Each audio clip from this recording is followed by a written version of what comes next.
little bit of backstory. I had just finished high school and had recently turned 18 when all this occurred. I was looking forward to starting university and was going to be moving out of my parents' house into student housing, closer to the campus. As a result, I started looking for a job closer to my residence. I found one about 5 minutes walk away from where I was going to be living, and it was perfect for me. I was to be a barista in a tiny little coffee kiosk on one of the coolest streets in the city. The street was sort of known for prostitution and drugs, but it was also super popular as it hosted some of the most interesting events, and also contained some of the nicest thrift shops in the city. What was even more ideal about my new job was the fact that I worked right across the road from my best friend. Let's call her Phoebe. At the time, Phoebe was in love with her job. She was actually being given more responsibilities, and she was being promised by the world of her employees. Many of these promises turned out to be false at the time, but that is another story. During one of her shifts, Phoebe was approached by a man who had seemingly become a regular at the place she was working. We'll call him Richard. He told her that if she ever wanted to leave her job, he had just become the manager of a new restaurant a little ways down the road. Phoebe kindly denied his offer. He approached her several more times with the same offer before she recommended him our other closest friend. We'll call her Mia. Mia was hesitant to take the position at first because she had a passionate hatred for hospitality and greatly preferred retail, but she needed the extra money at the time, and she took the job. The day that Mia was signing her contract, Phoebe and I both finished work early, around 4. So we told Mia that we would meet her at her new job once we had finished, and then we would go do something after.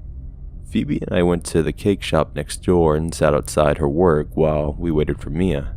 When they finished, Richard followed me outside to come say hi to Phoebe.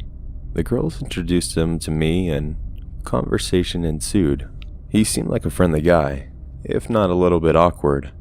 He was late 30s, early 40s, bird-like in appearance, quite short, balding, larger in size, and he seemed very greasy. As the conversation continued, I began to tease Mia, as little bit as friends do. I saw no harm in it as she was one of my best friends, and she made a similar joke at my expense prior to this interaction. Richard's demeanor suddenly seemed to switch. He became somewhat catty and in defense of Mia. He retorted back that if I was going to be mean to his staff, that he would bar me from every store on the street we worked on. This seemed ridiculous, but he claimed to be friends with the security guard that worked on the street. I actually was friends with this man, and when I asked him about if he had told me he had never heard of Richard before, Richard said these things to me as though he was joking, but he was so persistent about it that I got incredibly uncomfortable and wanted to cry. It was from this interaction that he nicknamed me Trouble. I also feel it needed to be noted that he didn't scold Mia or Phoebe at all for their same behavior. Phoebe sensed my discomfort and told him that we would leave as we had plans.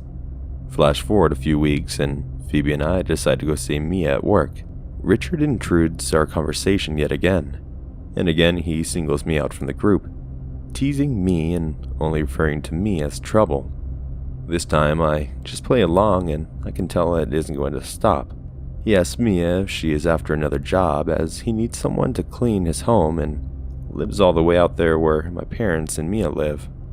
Mia tells him she can't as she has too many responsibilities, but I tell him I might know a few people in the area that might do it and give him my phone number. Richard takes this as a sign that I have agreed to do it and begins texting me incessantly about setting up a meeting. This man is much older than me and lives alone in a rural area. Suddenly, my instincts kick in and I try to get out of it by telling him I can't drive. He says he can pick me up from the nearest train station. I don't want to come across as impolite or have my best friend's boss resent her because of me, so I make the mistake of agreeing. However, I tell him that my sisters will be helping me as she's looking for a part-time job and my dad will be dropping me off. I do this in order to have some backup and so that my dad knows my whereabouts. Richard goes on to complain about how I don't trust him and claims that his house is very small, and the $100 he's going to pay me won't be enough to split with my sister. I tell him that I just want to provide her with work experience, and finally he agrees and asks how old she is. My sister's 17. Richard and I finally find time that I'm not working to schedule a meeting. This meeting is held at his place of work, and I feel a lot more comfortable sitting in the main restaurant surrounded by people, as I thought he was going to hold this meeting in an office. We began talking about the responsibilities of the job. He tells me it'll be basic things like tidying up, vacuuming, the usual. I agree. He then goes on to tell me that he will also be expecting me to do his laundry. I think this is a bit odd, as he's only paying a small amount for such a large job. He assures me his house is small and not that messy, but continuously claims it just needs a woman's touch. I nod and ignore the fact that this grown man thinks that just because he's a man, it means that he doesn't know how to maintain his own home. Now this is where things start to get creepy. Near the end of the meeting, he asks me again how old my sister is, and when I say 17, his face drops. He then starts telling me about how he previously posted this ad on Craigslist, and this 60-year-old woman replied offering to do in her lingerie. He tells me he didn't even ask for that in the ad, but she offered and he wasn't put off completely. He then proceeds to tell me that he would be willing to pay more for someone between the ages of 18 to 30 if they're willing to do that, but he would never request that because he's not a pervert.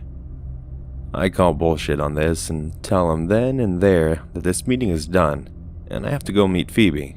He asked me if he made me feel uncomfortable. Fuck yes, he did. But I just say no and that I'll be back to him. This strange man who I've only met 3 times then attempts to hug me, but I ignore the gesture and awkwardly wave goodbye from less than 3 feet away. I boosted down the street to Phoebe's work and tell her the whole story. She tells me I can't do it, and I tell her, I know, but I don't know how to tell him without risking my own safety or me his job. Fortunately, Richard gives me the perfect out.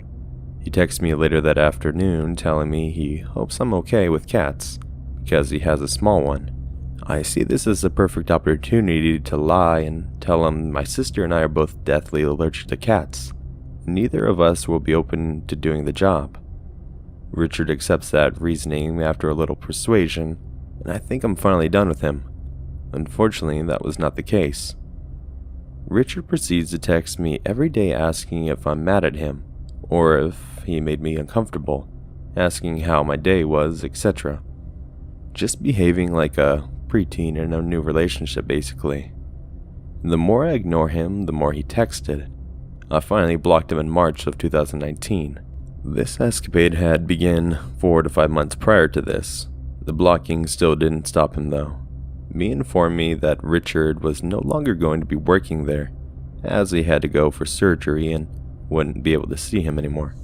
See, Richard had only been harassing me, but me and Phoebe too, just to a lesser extent. One Saturday morning while I was working, setting up around 7:45 a.m., Richard shows up at my work. The divider was down and we were close, so he came and stood in the doorway, the only exit I had available to me at the time. He started asking me why I was ignoring him and telling me about his surgery. I told him he wasn't allowed to stand there and it was a fire exit, but he didn't budge. Fortunately, my boss showed up shortly after and told Richard he was going to phone security if he didn't move. Recognizing the sheer look of fear on my face, my boss was kind of an ass on most days, but holy shit, was I grateful for him that morning. Roughly a month after that experience, I thought Richard was gone from my life. I was living in a new apartment. Mia was around all the time and loved her job without Richard there. Things were going well for us. One morning after a night of drinking, me and the flatmates became peckish. I decided to order us some greasy food on a food delivery app. Lo and behold, who was our delivery driver other than Richard? I turned to my boyfriend at the time and tell him he has to go collect the food. He does understand, but Mia assures him it's important. He agrees and goes out to collect it. Richard is not driving the vehicle he claims to be driving on the app, and at first we're confused, as the number plate is also different. Me and I watch from his bedroom window, and the interaction takes much longer than expected. He comes back and we ask what took him so long. He tells us that Richard refused to give him the food until he could prove that he was my boyfriend. He recognized my name from the app. Now he knew where I lived. Me and I tell my flatmates the story of what happened, and we all agree it's a good idea to go to my RA. The RA reports it to the upper management and they say they can't really do anything about it, but if he comes in again, to call the security.